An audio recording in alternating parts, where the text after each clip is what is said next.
On parle d'un roman magnifique, signé dans une très grande maison d'édition, Agnès Ledig, invitée de C'est vous sur 20, avec Juste avant le bonheur. Comment ça va, Agnès? Très très bien. Moi je suis ravi que vous nous accueilliez, on est du côté de Bar, vous avez un vrai métier, vous donnez la vie, vous êtes une sage-femme, vous accompagnez les femmes, ce qui n'est pas le thème du roman, mais en filigrane on le retrouve.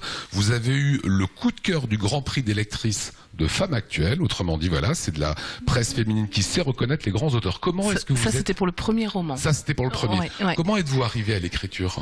Alors, c'était un petit peu compliqué. On a un fils qui a été hospitalisé pour une leucémie il y a quelques années. Et en fait, j'ai commencé à écrire pour donner des nouvelles de lui à tous nos amis parce qu'on avait très très peu de temps.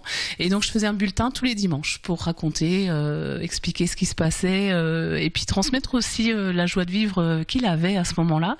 Et il est décédé. Et quand il est décédé, le professeur Lutz du service d'oncohématologie d'Aude-Pierre l'a lu.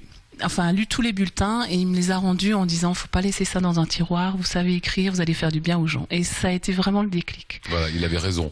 Le professeur Lutz, c'est une vraie écrivain, qui plus est alsacienne. Donc voilà, on est un petit peu vernis en Alsace.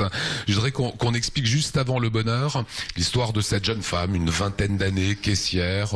La vie l'a pas forcément gâtée. Un petit Lulu, il a 3 ans, donc elle l'a eu extrêmement jeune. C'est un peu la galère.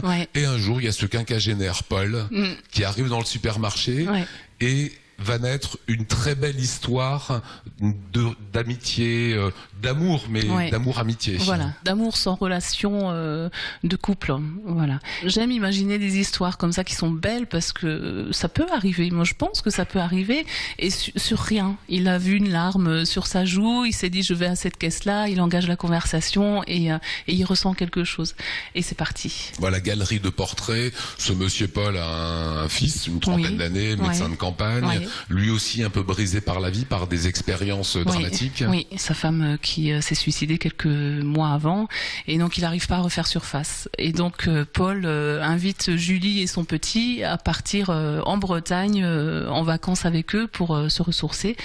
Et les débuts sont un peu difficiles, et puis il va y avoir quelque chose entre tous. Voilà, sauf que c'est très drôle, c'est écrit avec beaucoup de poésie, c'est un vrai roman à tiroir. J'étais arrivé à la moitié de ma lecture en me disant ah c'est beau, la vie est un long fleuve tranquille avec des belles surprises. Quand patatras, on va pas expliquer, on va pas raconter, mais c'est un roman sur la vie.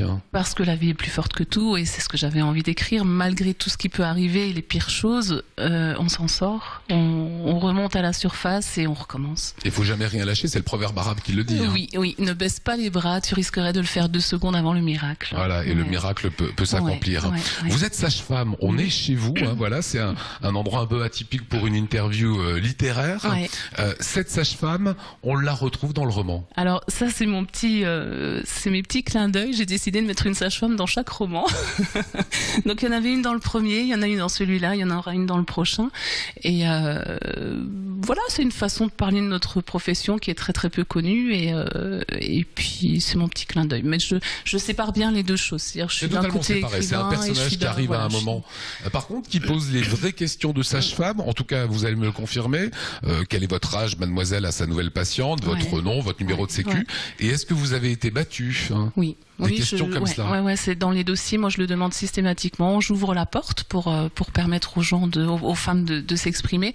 Certaines ne le font pas, certaines prennent cette main tendue pour aller un petit peu plus loin.